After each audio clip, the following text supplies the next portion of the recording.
Comment, like, subscribe. The bell keeps you notified. It helps the show thrive.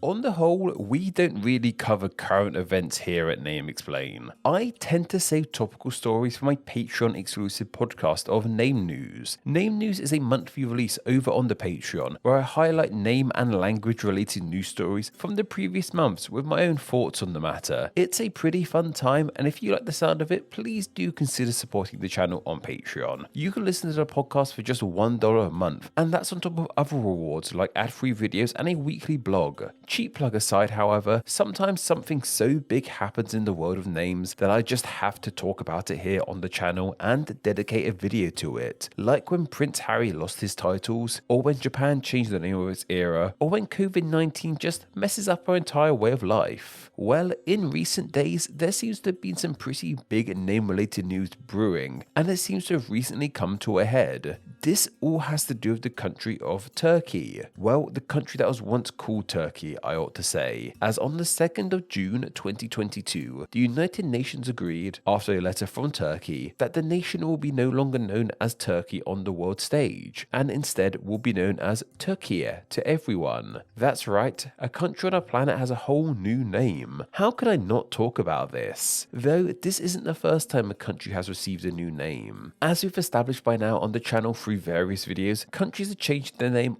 all the time throughout history, and this habit of countries changing name isn't just something for the history books either. Since starting Name Explain in late 2015, 4 countries have changed their names, and that's only 4 that come to mind right away. There might be some others I can't quite remember right now. While the name Türkiye might sound very new to many of us around the world, to one group of people this name will be very familiar, that being the Turkish themselves, as Türkiye is simply what Turkey is called in its native language of Turkish. Turkey is simply the name of the country in English. Other countries have similar sounding names, however, such as the German Türkiye, the French Turki, and even the Japanese Toruko. This name ultimately comes from the people of the Turks, with Turkey and the other names of this nation simply meaning land of the Turks. As to how the Turks themselves got their name, however, we don't seem to be too sure. But why is it now that this nation, that has been known as Turkey to the wider world since they became independent in the early 1920s,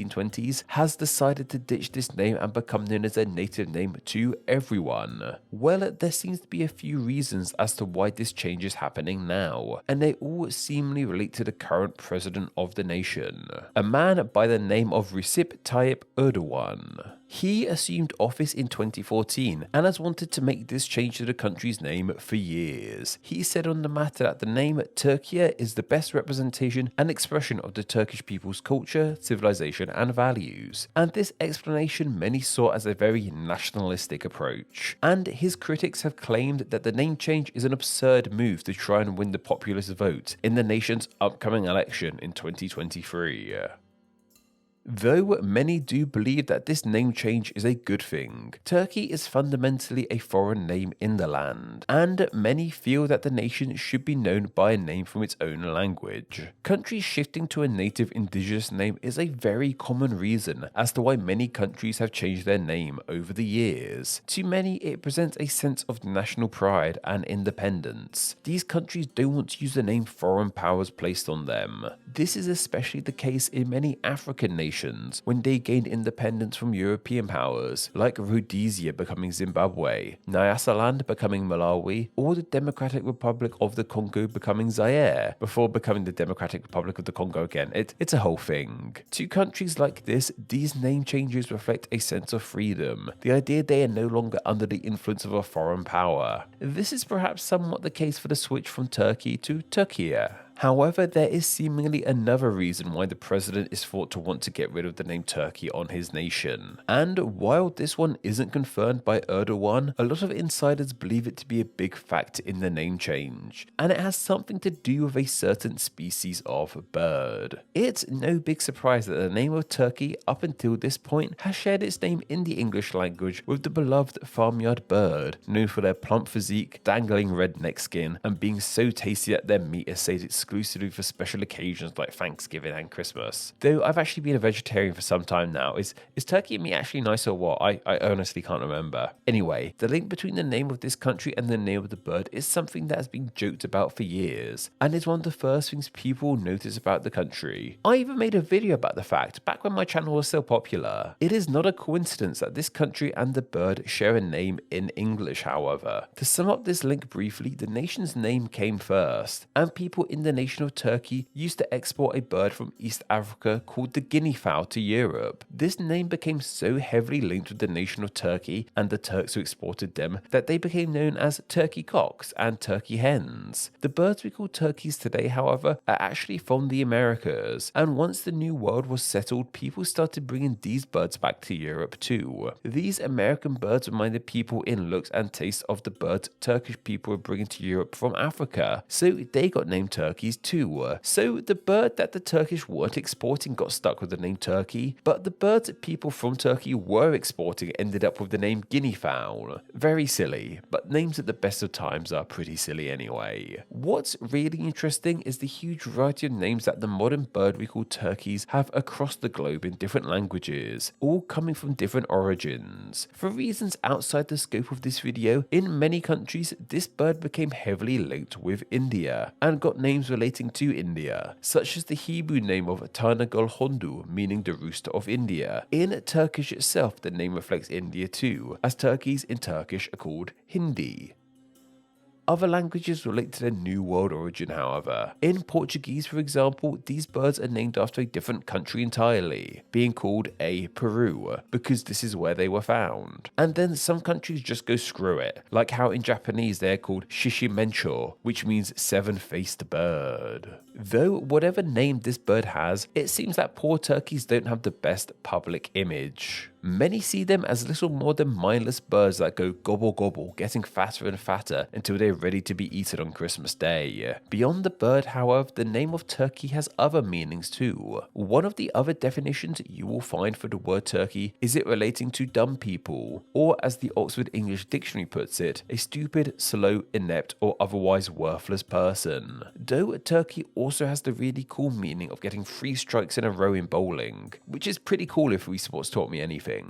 Regardless of that cool meaning and the fact that there is a genuine link between the country and bird's name, it seems that President Erdogan might want to get rid of the name Turkey on the global stage because he didn't want his country to be associated with that fat edible bird or those silly people who are being dubbed turkeys. What's pretty funny, however, is that there was actually a change.org petition trying to get the bird's name changed to Turkey, though the petition seems to have disappeared now, with its creators stating that they removed it because I still want to get served at my local kebab restaurant. And who can argue against that, really? There's nothing tastier than a nice meaty kebab. So whether it's out of national pride for their native language or because of the links with the bloated birds, the name Turkey and its various other forms in different languages is being removed in favour of everyone calling it by its native name of Türkiye. However, you don't simply just declare a name change and leave it at that. An awful lot of money and busy work goes into the renaming of a country. Think about all the places the name of a country is likely to appear within a nation. On signs, in official documents like laws and legislation, on passports, in national anthems, on money. Everywhere that name is, it has to be changed. One of the most recent cases of a nation changing its name is with the African nation of Eswatini, which was formerly called Swaziland. Eswatini has an area of just over 17,000 kilometers squared and a population of just over 1 million. It changed its name in 2018 and is estimated by one source to have cost the nation around $6 million to completely change the name. Now, Türkiye is a far bit bigger than Eswatini, with an area just shy of 800,000 kilometers squared and a population of just under 85 million. It's safe to assume that this name change is going to cost an awful lot more than Eswatini's did, and I'm sure many could argue that that public money could be better spent elsewhere. Though, on the other hand, this name change affects the world outside of Türkiye as opposed to Türkiye itself. So perhaps the nation won't have to go around scrubbing out the name Turkey as much as I and many others may have presumed at first.